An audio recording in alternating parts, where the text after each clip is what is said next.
Јас сум голем љубител на фалафел и го купувам секогаш кога ќе најдам некаде фалафел, ама фалафелот е пржен. Сакам сега да го пробам во печена варијанта, затоа откиснав наот, значи ова е откиснав не сварен наот, го киснев некои 10 часи, потоа ја процедив водата. Ќе го искомбинирам со кромит, лук, корал, лимон и ќе додадам бритва место макдонос.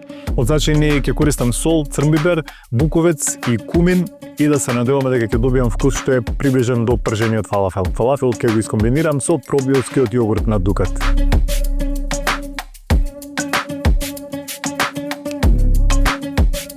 Сите состојки заедно ги ставив во блендер, цела смеса ќе ја сомелам и ќе оставам после да се лади во фрижидер околу 1 час. Смесата за фалафелите веќе е изладена, сега ќе ги оформам фалафелите.